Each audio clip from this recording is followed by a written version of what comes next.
especially when it comes to India. How do you see this? You know, I would say we have been the early converts to electric vehicles. We showcased in December 2019 the ZS EV, India's first electric internet SUV, and we got it to the roads in Feb 2020. The response to the ZS EV has been very, very phenomenal and encouraging. The car, of course, has a 50.3 kilowatt battery giving 461 kilometers on range. And collectively today in the country, our existing customers have driven in excess of 16 crore kilometers, and thereby they have saved almost, you could say, 5 million plus carbon dioxide, kilograms of carbon dioxide.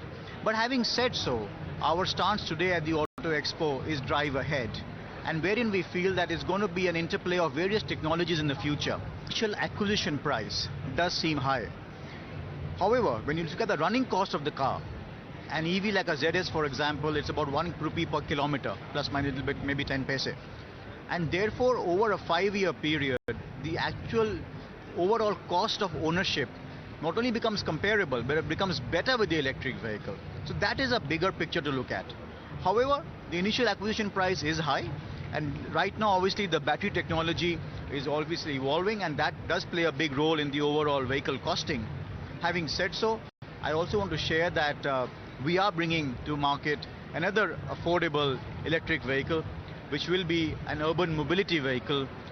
The price range will be 10 to 15 lakh of rupees. India is a large market. You know, we did in passenger vehicle, we did about 3.8 million units in 2022. And all these technologies will have a role to play. So what happens is you have ICE vehicles, internal combustion engine vehicles, you have pure electric, you have hybrid, and in that I would say, let's say plug-in hybrid, and then in the future fuel cells. So at some point in time, a new technology will be just starting, whereas an existing technology will have established, and one of them will also be accelerating and growing faster. So that's how you have to see this interplay of all these technologies to come in. Even in cargo and passenger sections, EV with a Make in India concept are in good demand. And companies like Atul Green Tech have new public transport to offer.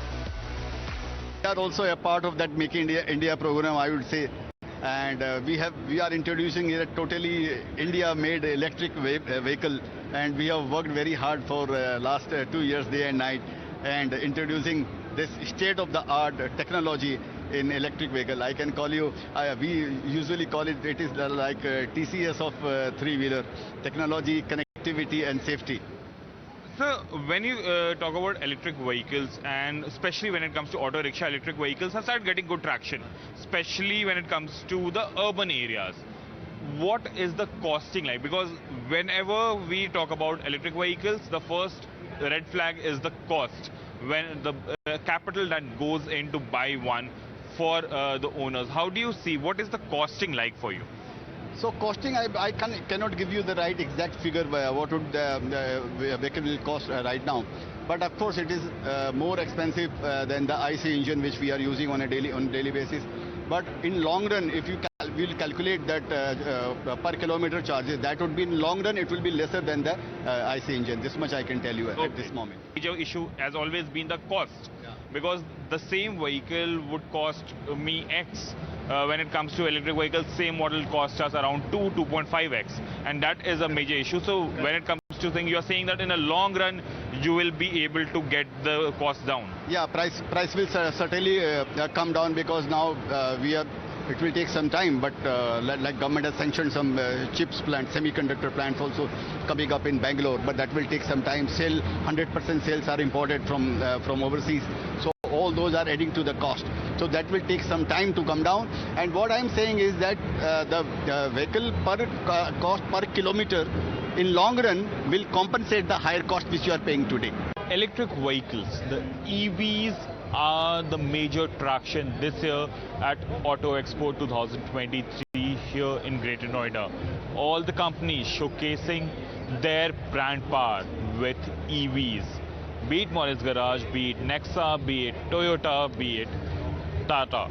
All the big players want their EVs to flourish in India. At least 4 to 5 new EVs that are going to be launched or have already been launched in India. And the competitors, the owners of the company, believe that given the price, which happens to be a red flag for an average Indian family when it comes to EV. In a long run, EV is the future. And with time and the support from the government of India, they will be able to cost cut, decrease the price and get you an affordable EV. Remains to be seen when that happens, but for now, the EVs are all set to hit the road. Apart from EVs, which do have cost attached to it, India's people's car Maruti has unveiled the much-awaited Jimny in compact SUV segment, and it has gained a lot of traction. When it comes to affordable driving, Maruti Suzuki has been giving options to the drivers in India, specifically for the Indian market. Be it Ciaz or be it Baleno, the cars have had a good share of market. Ciaz in the sedan section, while Baleno, which has now been relaunched with a facelift version in the premium hatchback, has been gaining a lot of traction among the buyers. There is a car that has been launched today. I'll ask my camera person to show the traction as well. The maximum traction right now is on that one car, which has been awaited for almost a decade. Maruti Suzuki Jimny with a 4-door version has now been launched in India, and the bookings have begun for the Indian market. We have been talking about this car getting launched in India, and it's finally here for the buyers. Will this car live up to the hype that it created in last 1 decade in the markets of India? But for now, Maruti Suzuki is very, very excited about. In a nutshell, the Auto Expo has something for everyone visiting the exhibition. Electric vehicles, engineering, affordable driving, make in India. These are the major tractions, the basis of Auto Expo 2023. Everyone, from the EV manufacturers to the make in India payload masters, everyone is looking at the government of India for better facility subsidies, and that's what they say is the key to the Indian market. As of now, be it Nexa, be it Toyota, be it Morris Garage, be it Tata, all of them have showcased the best possible system. Affordable driving, that to EV, is the future. This auto show showcases that it can get a good EV car for India. For now, EV and affordable driving is what everyone is talking about. Remains to be seen how things unfold from here. With camera person Soumitra, Rishabh Pratap for Times Now.